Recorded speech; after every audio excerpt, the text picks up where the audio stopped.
I think the city needed some different ideas and different perspectives. I saw there was too much groupthink. Right. Because I told people the two worst numbers you can see on city council is 6-0.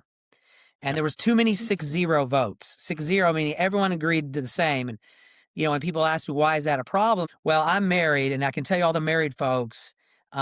Very rarely do married people agree on everything, Right. right? They're gonna have disagreements, right? Well, how is it on city council in Frisco? I noticed it was always 6-0, 6-0, 6-0. Being in my profession, that's statistically impossible. Right. There's too many opportunities. There should have been different perspectives.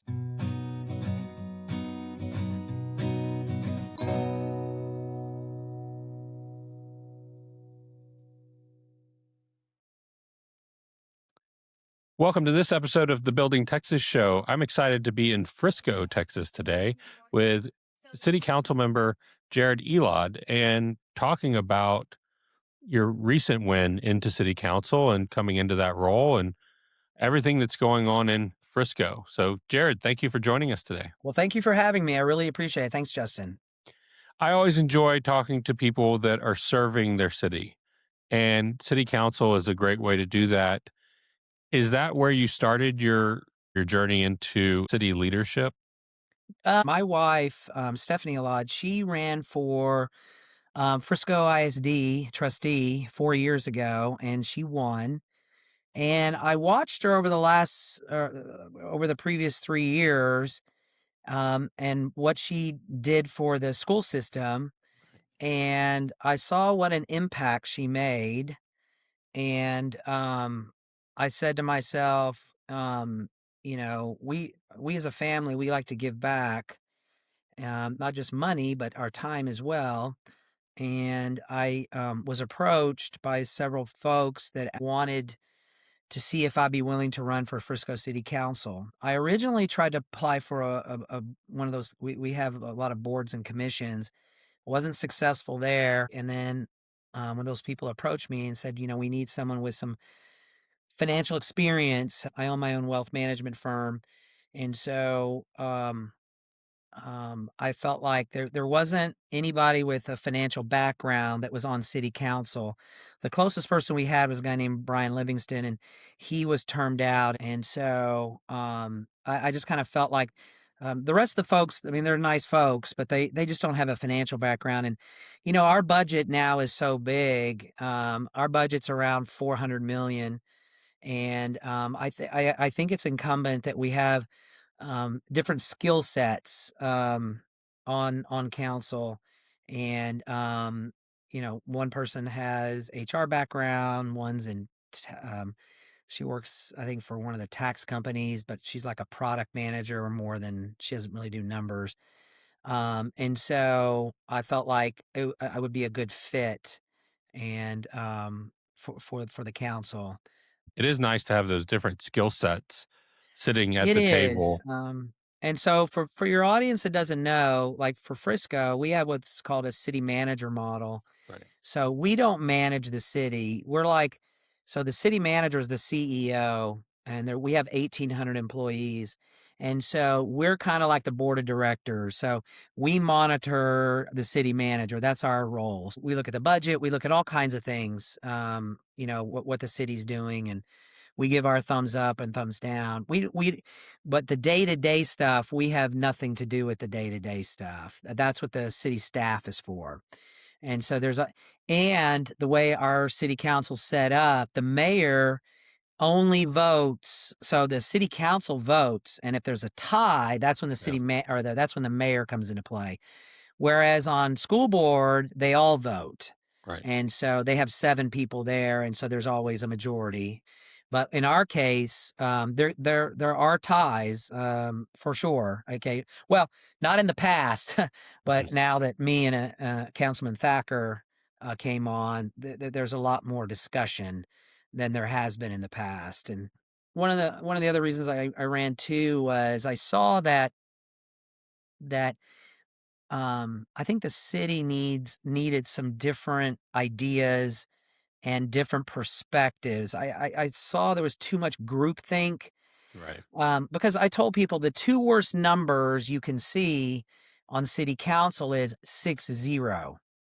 And Yep. there was too many 6-0 votes. 6-0 meaning everyone agreed to the same. And when people ask me why is that a problem, and I'm like, well, Justin, are you married? No. Oh, okay. Well, I'm married, and I can tell you all the married folks, very rarely do married people agree on everything, Right. right? They're gonna have disagreements, right? Well, how is it on city council in Frisco? I noticed it was always 6-0, 6-0, 6-0. Being in my profession, that's statistically impossible. Right. There's too many opportunities that where that there should have been different perspectives, and so I did notice that. And one of the things that I noticed, one of my platforms was that Frisco is kind of like a tale of two cities right now. So Frisco's Yeah. divided. We're one of the few cities that's in two counties. We're in Denton County and also Collin County. Well, I know we're going to talk about it here in a few minutes, but so the east side of Frisco, the Collins side, um, doesn't have any major development. All the development is on the west side of Frisco. You have the Star, we have the PGA now. Right. This new development called the Fields West. It's going to rival Legacy West down in Plano. It's actually going to be 30% bigger. We're going to have Universal Studios. My point is, all the new shiny stuff is on the west side, but none of it is on the east side.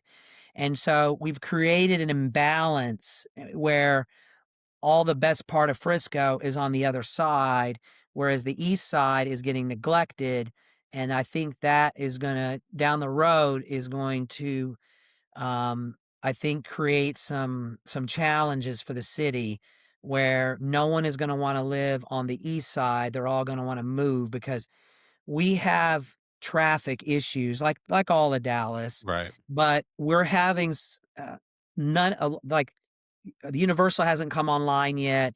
Fields West, a lot of this stuff hasn't come online yet, and so we're going to have our traffic is already pretty bad, but just for Universal, we're also only opening up Grand Park Right. over the next few years. That's a 1,000-acre park that's going to come online, so it's going to rival Grand Central Park. What is that park in? Central Park. Yeah, Grand Central Park in New York is going to rival that. So we're going to get all these tourists come up through here. Just Universal, they're expecting 20 to 25,000 people a day to hit Frisco for that. And so, and then next year we're getting the PGA Championship. Yep. It's one of 5 major championships we're going to get. So starting next year, and every 2 years we're going to get a major champion. So anyway, we're going to have 200,000 people hit Frisco in a 1-week period. So our traffic is really going to explode. And I don't think they've done a good enough job spreading out the development throughout the city. So that's one of the things I'm working on with Councilman Thacker. That was one of the things that we thought was a real issue with the city. But I will say Frisco is definitely one of the best cities. No offense to the rest of North Texas, but I'm a little partial to Frisco myself, and I think we have the best city in North Texas. And for folks that don't know, we're now the 10th largest city in Texas. We have 245,000 people and growing, and we should be in the top 8 in the next 2 or 3 years. And we're projected to go to 350 to 400,000. So there's still a lot more opportunity for folks to move here, and we're still extremely desirable. And I want to keep it that way. I tell folks we're a great city, but we have to work even harder now to keep it great. Because once you take your eye off the ball, you can drop down very quickly, and it's hard to come back from that.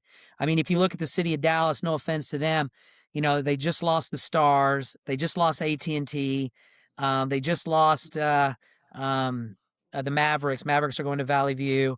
We don't want to be that. No offense to them. I mean, City of Dallas is a nice city. I have nothing against them, but they're losing some major things AT&T is moving to Plano too. So I want to make sure that we're not in that same boat 10, 20 years from now. Well, and that's the tremendous responsibility that I think council has as volunteers and really representation of your peers, other citizens. You are managing that 400 million a year operating budget, Yep. and it's distributing to so many things, parks, streets, Mhm. services that are incredible. And y'all have been able to stay with that pace of growth. But North Texas is filling up, and it's going to be a different set of challenges when you're having to develop like your eastern side of the county or Yep. the eastern side of the city in a different county. And now it has to also balance residential and commercial to keep your tax base the right balance. Exactly. Tell residents I want to keep our tax base. So, like if you look at a city like a Mansfield, their tax base is 80% funded by the residents, 20% commercial. We're not completely flipped. I think we're like 45, 55, 45% residential, 55 commercial, something Yeah. in that ballpark. I want it down to 30% residents, 70% commercial, so that um, that the commercial base will pay for all the services. People don't understand, or maybe some do, some don't, that like our fire and police is 50% of our budget. It's Right. 50%. It's crazy. And for us to keep pace and to pay competitively, which we are, we just raised our police to we're number 3 in the region. We got to get more revenue. We got to get more revenue for that so that we can attract the best and the brightest. We want the best police force. We want the best fire department because nobody wants to hear when they have to call 911 that they don't show up.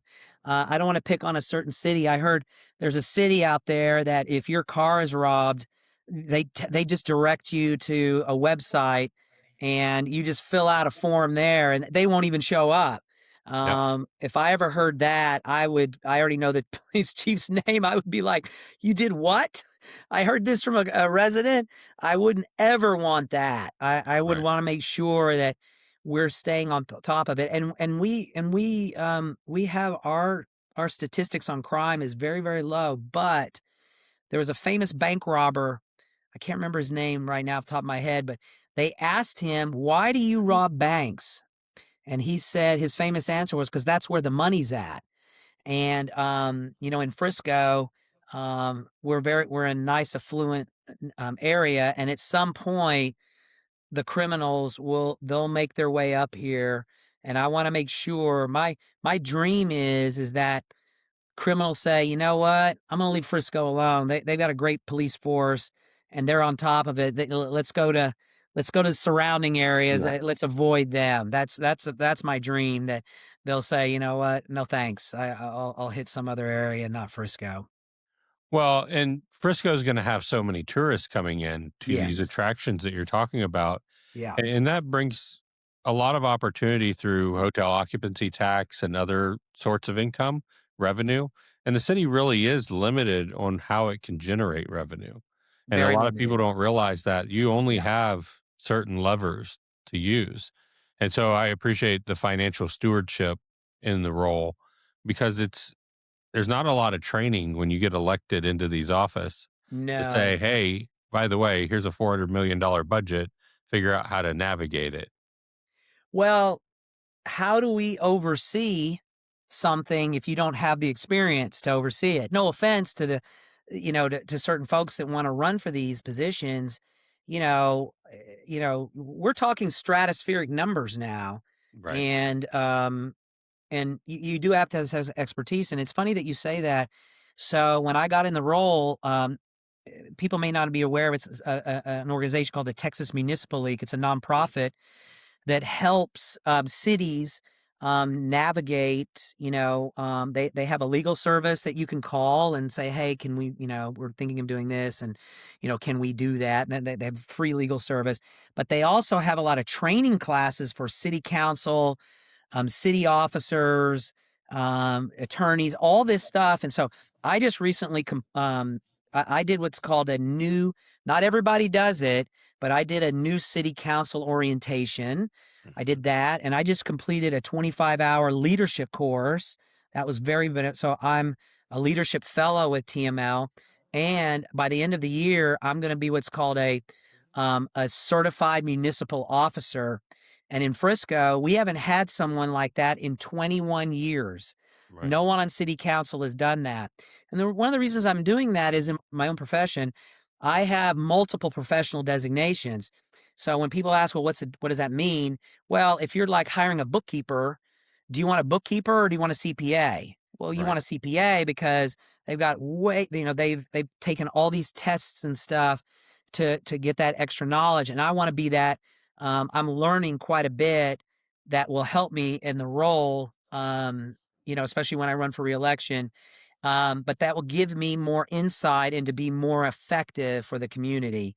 And I'm hopefully that I'm gonna that will encourage the other 5 city council people to do the same because they have some wonderful courses on economic development corporation, which we have. We have a very vibrant one, and land management and all kinds of different courses that will help us be better than just kind of winging it, right? Because most city council people, they wing it.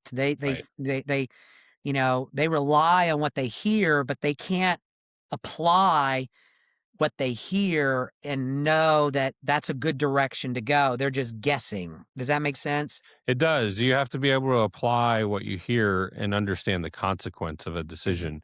And when you have a long term vision, like a city would have a strategic plan, or said better, a comprehensive plan that allows you to have that long term vision, because what you're talking about, and at that burn rate of 400 million a year, i- in 3 years, you spent $1 billion. Has that Right. been deployed effectively? In Hmm. 10 years, you've spent multiple billions of dollars. Is that being deployed? Is it being used? Is it making the impact and resulting in the quality of life that you hope to provide? And that's why city government works at the pace it does, which sounds and seems slow, but it's very intentional and allows for all of the pieces to align Hmm. for big projects to come together. So it's good to have stewardship. TML definitely does a great job, They but it is do. up to the individual to show up and take advantage and then apply that education. So I appreciate that we're talking about them and giving them the credit, because it's hard to step into these roles. And I think it's It's hard to want to be in the office because Yeah, there's it an intimidating is. learning curve.